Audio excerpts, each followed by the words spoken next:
ये कि कैसे नॉन लिविंग थिंग्स से लिविंग बीन्स की फॉर्मेशन हुई। ये चीज देखा जाए तो सुनने में ही अनबिलीवेबल लगती है कि कैसे पॉसिबल हो सकता है। ये करीब 200 साल पहले तक ज्यादातर साइंटिस्ट को भी यही लगता था। ज्यादातर साइंटिस्ट का मानना था कि कोई ना कोई लाइफ फोर्स जैसी चीज है जो हर जीव के अंदर मौजूद है, जो उन्हें जिंदा रखने का काम करती है।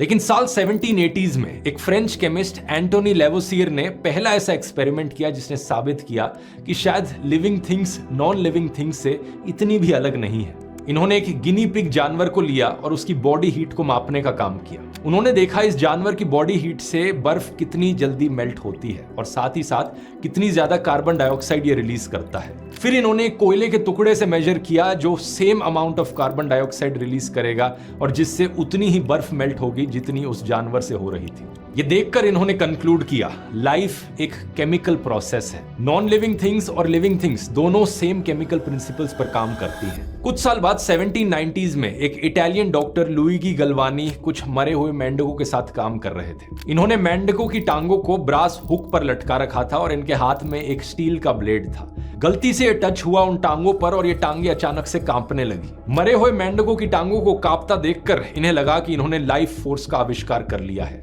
इन्होंने इसे एनिमल इलेक्ट्रिसिटी का नाम दिया। इन्होंने कहा किसी ना किसी प्रकार की बिजली है जो हर लिविंग थिंग में मौजूद है जिसकी वजह से ये हो रहा है। लेकिन इनका ये कंक्लूजन अलेक्जेंड्रो वोल्टा ने गलत प्रूफ कर दिया। उन्होंने कहा कि ये मेंढकों की टांगों की वजह से नहीं, ये इन दोनों मेटल्स की वजह से हो रहा है। ये स्टील का ब्लेड जब ब्रास हुक से टकराता है तो इलेक्ट्रिसिटी प्रोड्यूस होती है, उनके बीच में रिएक्शन देखने को मिलता है। वोल्टा ने बाद में इसी प्रिंसिपल का इस्तेमाल करके दुनिया को पहली इलेक्ट्रिक बैटरी भी बना कर दी। ये सेल्स जिनका हम इस्तेमाल करते हैं जिनमें वोल्टेज होती है, वोल्टेज शब्द वोल्टा के नाम से ही आया है। लेकिन फिर भी ज्यादातर लोग कन्विंस नहीं थे। उन्हें अभी भी लग रहा था कि लिविंग चीजों में कोई ना कोई स्पेशल एनर्जी तो जरूर है जो नॉन लिविंग थिंग्स में नहीं है। असल में बात क्या थी कि साइंटिस्ट का ऐसा सोचने के पीछे एक बड़ा कारण था। ज्यादातर केमिकल कंपाउंड्स जो एक लिविंग बीन के अंदर पाए जाते थे, जैसे कि फैट्स, प्रोटीन्स और शुगर्स, वो किसी भी नॉन लिविंग थिंग में देखने को नहीं मिलते थे, जैसे कि पत्थर, मिट्टी, बाकी और मिनरल्स। वैसे यहीं से ही ऑर्गेनिक केमिस्ट्री का भी जन्म हुआ था। स्कूल में याद है ना, ऑर्गेनिक केमिस्ट्री और इनऑर्गेनिक केमिस्ट्री पढ़ाते हैं। कभी सोचकर देखा ये दो अलग अलग नाम क्यों हैं?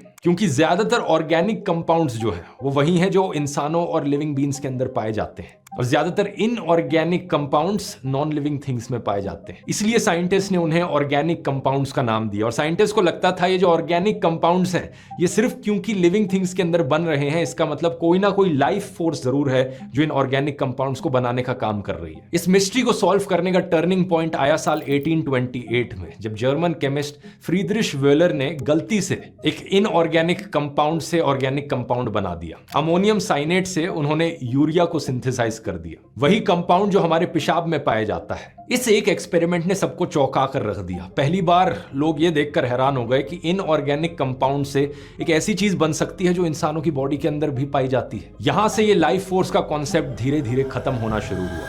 1850s में पेरिस में रहने वाले एक केमिस्ट मार्सेलिन बेर्थेलॉट ने इस पूरे कॉन्सेप्ट को खत्म करने के लिए अपना एक टोटल सिंथेसिस प्रोग्राम शुरू किया। उन्होंने कहा कि सिर्फ कार्बन, हाइड्रोजन, ऑक्सीजन और नाइट्रोजन की मदद से मैं सारे ऑर्गेनिक कंपाउंड्स बनाकर दिखा सकता हूं। और उन्होंने ये करके दिखा भी दिया। सबसे पहले उन्होंने हाइड्रोकार्बन्स बनाए, फिर हाइड्रोकार्बन्स को अल्कोहल में कन्वर्ट किया, फिर एस्टर्स बने और बाद में ऑर्गेनिक एसिड्स भी बनाकर दिखा दिए। यही सारी चीज 11th 12th क्लास में आज आप पढ़ते हो। अब इस पॉइंट पर लोग मानने लग गए थे, हाँ ठीक है, मान लिया कि ऑर्गेनिक कंपाउंड्स को केमिकल रिएक्शन से बनाया जा सकता है, लेकिन ऑर्गेनिक कंपाउंड्स अपने आप में लाइफ तो नहीं है ना, वो जिंदा तो नहीं है। तो चीजों के अंदर वो लाइफ कहां से आ रही है? इसके लिए लाइफ को डिफाइन करना जरूरी है। किसी चीज के लिविंग होने का क्या मतलब है? क्या जिंदा रहने का मतलब ये हुआ कि आप चल फिर सकते हो? अगर हाँ तो इस डेफिनेशन से सारे जानवर तो लिविंग बीन्स हैं, लेकिन पेड़ पौधे तो चल नहीं सकते।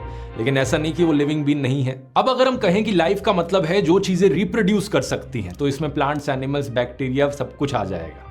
लेकिन फिर खच्चर जैसे जानवरों का क्या जो खुद से रिप्रोड्यूस नहीं कर सकते? वो भी जिंदा है, लिविंग थिंग है, लेकिन ये रिप्रोडक्शन वाली डेफिनेशन उन पर फिट नहीं बैठेगी। 2011 में बायोफिजिसिस्ट एडवर्ड ट्रिफोनोव ने लाइफ की डेफिनेशंस पता करने की कोशिश करी तो उनको 123 अलग अलग डेफिनेशंस मिली। इन सभी डेफिनेशंस में एक कॉमन कंसेंसस था कि life is self reproduction with variation. इस डेफिनेशन में ऐसे क्रीचर्स भी ऐड कर दिए गए जो रिप्रोडक्शन से पैदा हुए हैं, भले ही खुद रिप्रोड्यूस ना कर सकते हो। लेकिन चीजों को सिंप्लीफाई करने की जगह हमें यहाँ पर डिफरेंसेस समझने जरूरी हैं अगर हमें इस मिस्ट्री को आंसर करना है कि non living things living things में कैसे बदल जाती है।